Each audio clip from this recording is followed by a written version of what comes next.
అందరికీ నమస్కారం. మీకు అందరికీ తెలిసినట్లుగా రాబోయే సాధారణ ఎన్నికల్లో చాలా నియోజకవర్గాల్లో ఎక్కువ మంది కంటెస్టింగ్ క్యాండిడేట్లు పోటీ చేస్తున్నారు. మనకందరికీ తెలిసినట్టు ఒక బ్యాలెట్ యూనిట్ ఉపయోగించి 16 మంది కంటెస్టింగ్ క్యాండిడేట్లకి మనం వాడుకోవచ్చు.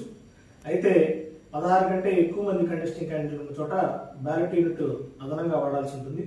ఉదాహరణకి 16 ఒంగోలు పార్లమెంటు నియోజకవర్గంలో 25 మంది కంటెస్టింగ్ క్యాండిడేట్లు ఉన్నారు. కాబట్టి 2 బ్యాలెట్ యూనిట్లని మనం వాడాల్సి ఉంటుంది.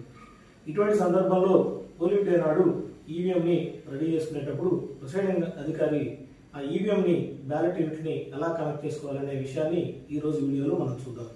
ముందుగా ప్రిసైడింగ్ అధికారి 1 నుంచి 16 వరకు ఉన్నటువంటి వరుస సంఖ్యలో ఉన్నటువంటి బ్యాలెట్ యూనిట్ని అక్కడ థంబ్ వీల్ BU101 అని ఉందో లేదో సరిచూసుకోవాలి.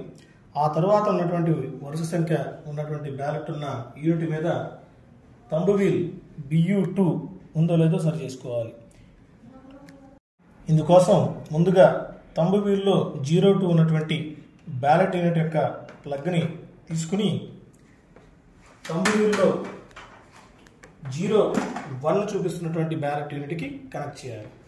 దీని కొరకు బ్యాలెట్ యూనిట్ వెనక భాగంలో పైన ఉన్నటువంటి మొదటి కంపార్ట్మెంట్ నందు మనం ఈ ప్లగ్ని అమర్చేందుకు వీలుంది.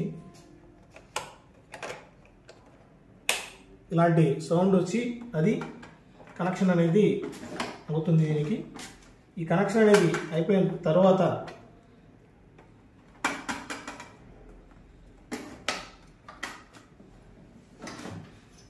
ఇప్పుడు ఈ బ్యాలెట్ యూనిట్ మనకు సంబంధించినటువంటి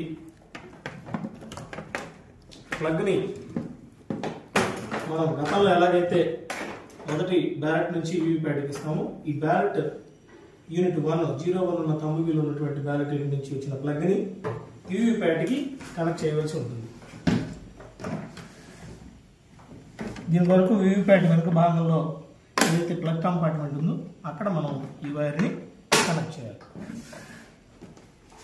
తర్వాత వీవీప్యాట్ని మనం ఉన్నటువంటి వైర్ వీవీప్యాట్కి ఉన్నటువంటి ప్లగ్ని తీసుకువెళ్ళి తిరిగి కంట్రోల్ యూనిట్లో కనెక్ట్ చేయాలి. ఇప్పుడు మన ఈవీఎం ఆన్ చేసే ముందు మన యొక్క వీవీప్యాట్లో వెనకాల ఉన్నటువంటి స్విచ్ని వర్టికల్గా ఉందో లేదో చెక్ చేసుకుని వర్కింగ్ కండిషన్లోకి తెచ్చుకుని తదుపరి CUని ఆన్ చేయాలి. ఇప్పుడు మన ఈవీఎం రెడీ అవుతుంది.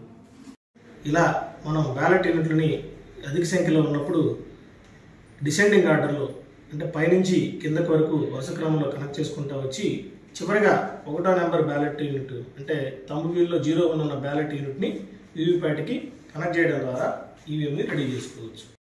ఇలా రెడీ చేసుకునేటప్పుడు 4 కంటే ఎక్కువ బ్యాలెట్ యూనిట్లని ఉపయోగించాల్సిన సందర్భంలో 5వ బ్యాలెట్ యూనిట్ నందు బ్యాటరీని ఉంచాలి. అలాగే తదుపరి 9వ బ్యాలెట్ యూనిట్ నందు బ్యాటరీని ఉంచవలసి ఉంటుంది. ప్రస్తుతం మనం 2 బ్యాలెట్ యూనిట్లు మాత్రమే ఉపయోగిస్తున్నాం కాబట్టి మనం ఏ బ్యాలెట్ యూనిట్ నందు కూడా బ్యాటరీని ఉంచాల్సిన అవసరం లేదు. ఇది అందరూ కూడా జాగ్రత్తగా గమనించండి. అందరికీ ధన్యవాదాలు.